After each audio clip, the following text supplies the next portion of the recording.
ارشاد فرمایا جو کچھ تو نے کیا وہ تیرے خون کی خباثت تھی، اور جو ہم کر رہے ہیں یہ ہمارے خاندان کی روایت ہے۔ کربلا ہونے کے بعد امام زین العابدین پاک مدینہ منورہ آ گئے، آپ کی شادی بھی ہو گئی، کئی دن گزر چکے، اللہ اکبر، کبھی نہیں ہنسے امام زین العابدین، کبھی نہیں ہنسے کربلا کے بعد، کبھی نہیں مسکرائے۔ وہ خوشی خوشی بتا رہا تھا کہ آپ لوگوں کا دشمن، آپ لوگوں کا قاتل، آپ کے گھروں کو اجاڑنے والا مدینے آیا تو مدینہ منورہ میں ذلیل ہو رہا ہے، نہ کوئی گھر دے رہا ہے، نہ کوئی کھانا دے رہا ہے، نہ کوئی پانی دے رہا ہے۔ میرے امام زین العابدین سید سجاد مظلوم کربلا سید العابدین زین العابدین ابو الائمہ سیدنا امام المحدثین امام زین العابدین نے فرمایا وہ کہاں ہے، اس کو بلاؤ، اس کو بلا کے لا۔ یہ ہنسی کی بات نہیں ہے، اس کو بلا کے لا۔ ارے وہ کچھ بھی ہے، مسافر ہے نا، ہمارے شہر میں آیا، کون؟ قاتل اہل بیت، بلا اس کو۔ وہ آیا، آنے کے بعد امام نے دسترخوان بچھایا، اس کو کھانا کھلایا، اس کو پانی پلایا، فرمایا کتنے دن مدینے میں رہو گے بتا دو، رہنے کا انتظام ہو جائے گا۔ وہ کھا پی کر کے امام کو دیکھ رہا تھا اوپر سے نیچے تک، اور اس نے کہا علی، آپ کا اصل نام علی ابن حسین، امام زین العابدین کا اصل علی، شاید تم نے مجھے پہچانا نہیں، یہ جو تم احسان پہ احسان کیے جا رہے ہو تم نے مجھے پہچانا نہیں۔ امام کی آنکھوں میں خون اتر آیا، اور خون اتر آیا تو میرے امام نے فرمایا یہ جو مدینے والوں نے دروازہ بند کر لیا، ان میں سے کوئی کربلا میں نہیں تھا، جو کربلا میں نہیں تھے انہوں نے تجھے پہچان لیا، میں تو کربلا میں موجود تھا، تو وہی ہے نا، تیرے ہی کہنے سے میری پھوپھیوں کے اور بہنوں کے دوپٹے چھینے گئے تھے، تو وہی ہے نا، تیرے کہنے سے میرے گلے میں توق ڈالا گیا تھا، میری پیٹھ پر تازیانے مارے گئے تھے، تو وہی ہے نا، تیرے کہنے سے میرے بھائی علی اصغر کے حلق میں تیر چلایا گیا تھا، تو وہی ہے نا، تیرے کہنے پر امام زین العابدین نے فرمایا میری پیٹھ کے نیچے بیماری میں جو بستر تھا وہ تک کھینچ لیا گیا تھا، چولہا تک لوٹ لیا گیا تھا، تو وہی ہے نا، وہی ہے نا، وہی ہے نا۔ اس نے کہا میں تو وہی ہوں۔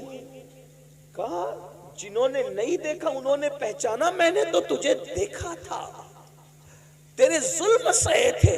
کہا پھر امام جب آپ نے مجھے پہچان لیا تو پھر یہ احسان کس لیے کر رہے ہیں؟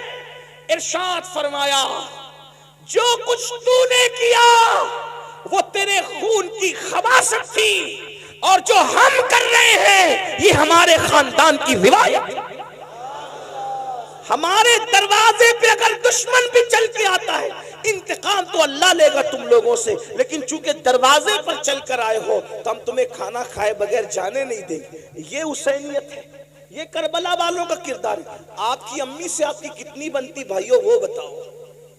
امام زین العابدین اپنے بابا کو دکھ دینے والے اور اہل البیت پہ ظلم کرنے والے ظالم کو بھی چوکھٹ پہ بلا کے کھانا کھلا رہے، کہتے ہیں اللہ انتقام لے گا۔ آپ بتاؤ وہاں دشمن کے ساتھ یہ سلوک ہے، یہ امام حسین کی تربیت ہے۔ آج آپ تو اپنی امی کی کا بھی احترام نہیں کرتے، آپ اپنے ابو کا احترام نہیں کرتے۔ نعت خانی کرنے والے کو 10 کی 20 کی 100 500 کی نوٹ لا کے دیتے ہو، مقرر کو لا کے دیتے ہو، پیر صاحب کو لا کے دیتے ہو، کیا ایسے خوش دلی کے ساتھ اپنے ماں باپ کو بھی لا کے دیتے ہو؟ کون سی حسینیت پر ہم عمل کر رہے ہیں؟ ماں باپ دوا کے لیے ترس رہے ہیں، ان کو کہتے ہو ڈوکری ڈوکرا بڈھی بڈھا، ہم تمہیں کتنا پالے کتنی پرورش کریں، کیا سب کچھ کما کے تمہیں پہ خرچہ کر دیں؟ ماں باپ کی بددعا لیتے ہو اور یہاں لا کے نذرانہ دیتے ہو۔ میں سچی بات کہنے والا آدمی ہوں، ایک بات یاد رکھنا، ماں باپ کی بددعا لوگے کسی کی دعا تمہیں کبھی ترقی نہیں دلا سکتی۔ یہ بات میں حق کہہ جا رہا ہوں، انشاءاللہ یہ ہمارے مخدوم صاحب کے شہزادے میری تائید کریں گے۔ ماں باپ کی بددعا لے کر ماں باپ کا دل دکھا کے، چاہے سید صاحب کی دعا لے لو، چاہے پیر صاحب کی دعا لے لو، چاہے امام صاحب کی دعا لے لو، چاہے کسی ولی کی دعا لے لو، اگر ماں باپ ناراض ہے کسی کی دعا تمہیں ترقی پہ نہیں لے جا سکتی۔ اپنے آپ میں ڈوب کے سوچو کیا تعلق ہے ماں باپ سے،